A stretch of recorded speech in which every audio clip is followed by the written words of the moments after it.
All been raised on television to believe that one day we'd all be millionaires and movie gods and rock stars, but we won't. We're slowly learning that fact. Fictions aren't always meant to be true in the pages of a book or in the frames of a movie. Sometimes they extend themselves enough to bear a stark resemblance to our life. They don't always just leave us entertained, but seldom they serve as a filter through which we see this world, show us our ignorance, our capabilities and potentialities, our dark and evil side, sometimes our most coveted desires, or in the case of Fight Club, an ideal self that we all have inside of us, a self that we all talk to, that makes us feel complete, even if it's just in the imagination, but it does. Fight Club is one of my favorite movies, and like everyone else, at the very first sight of it, I couldn't resist myself from being completely devoured by the idea of Tyler Durden. Those 10 rules of it were on my tongue, and I still remember those, only to break the first two rules now. You do not talk about Fight Club. The second rule of Fight Club is...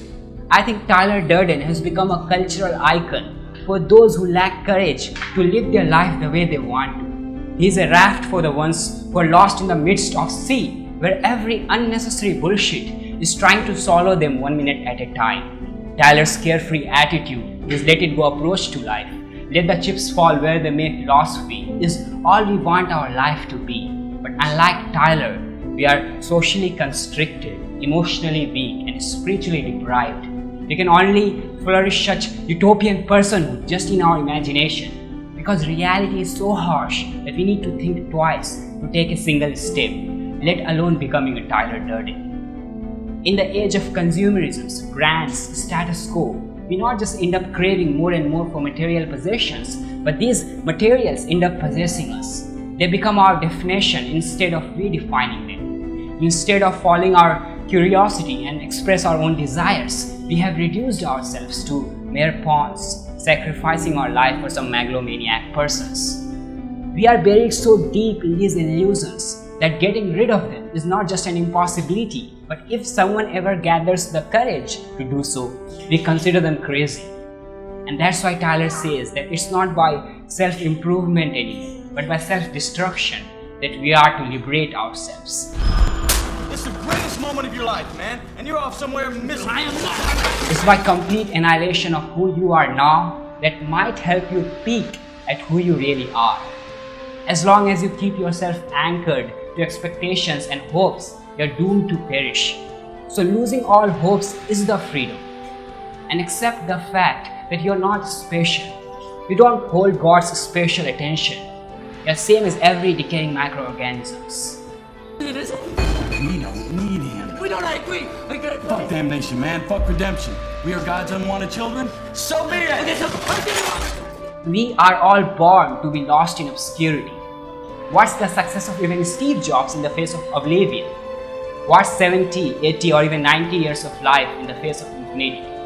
Whether you realize this or not, but from the perspective of infinity or just even 14 billion years of the universe, in a very real sense, we are already as good as dead. So shake yourself up. We don't need to look to somebody else to understand who we want to be. We know who we want to be. It's up here. We see him every time, talk to him, plan with him, dream with him. But when it comes to living, we smother him down. We tie him blindfolded in our wishes. What we need is the courage to don our true selves in this fake world. And I think Tyler lets us bridge these two selves inside of us. He gives us the courage to be who we want to be who we are. See, we might not all suffer from insomnia, but we all do suffer from the lie that we are living. The car you drive, you're not the contents of your wallet. You're not your fucking khakis. You're the all-singing, all-dancing crap of the world. Thank you guys for watching this video. Actually, this video would not have been possible without their generous silence. Without the generous silence of these kids. She's my niece and he is my nephew. And thank you so much for watching this. Share this message with other people and and subscribe to this channel if you haven't subscribed yet, and I'm tagging other relevant videos to this video on the screen. And here he is. Hi Ayan. Okay, see you in the next video.